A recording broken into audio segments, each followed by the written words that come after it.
వరుసగా బ్లాక్ బస్టర్లు కొడుతూ ఫుల్ ఊపు మీద ఉన్నాడు అల్లు అర్జున్. అతని కొత్త సినిమా దువ్వాడ జగన్నాథం ఇప్పటికే టీజర్ తో సెన్సేషన్ సృష్టిస్తుంది. తెలుగు సినిమాల్లో అత్యధిక వ్యూస్ ఉన్న వీడియో లిస్ట్ లో ఇది చేరిపోయింది కూడా. ఇప్పుడు ఈ టీజర్ కి 10 మిలియన్ వ్యూస్ కనబడుతున్నాయి. ఈ విషయం మీద బన్నీ స్పెషల్ గా ఒక ట్వీట్ చేశాడు. 1 కోటి వ్యూస్ అందించిన ప్రతి ఒక్కరికి మనస్ఫూర్తిగా కృతజ్ఞతలు తెలుపుతున్నాను. తెలుగు సినిమాల్లో అత్యధిక వ్యూస్ ఇచ్చారు. మీ అందరి ప్రేమకు మరోసారి థ్యాంక్ యూ అంటూ ట్వీట్ చేశాడు బన్నీ. ఈ టీజర్ కి ఇన్ని వ్యూస్ దక్కడంలో పవన్ ఫ్యాన్స్ కీలక పాత్ర పోషించారనే టాక్ ముందు నుంచి ఉంది. పని కట్టుకుని మరీ డిస్లైక్స్ కొట్టారంటూ కూడా. అందుకే డీజే టీజర్ కు లైక్స్ 1.78 లక్షలు ఉంటే డిస్లైక్స్ సంఖ్య 1.63 లాక్స్ ఉన్నాయి.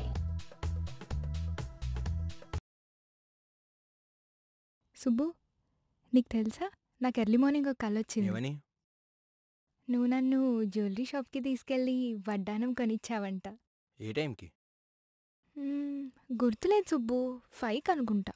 అదే మరి 5కి మీ బాబు వచ్చి బిల్లు కట్టినట్టు నాకు కాల్ వచ్చింది.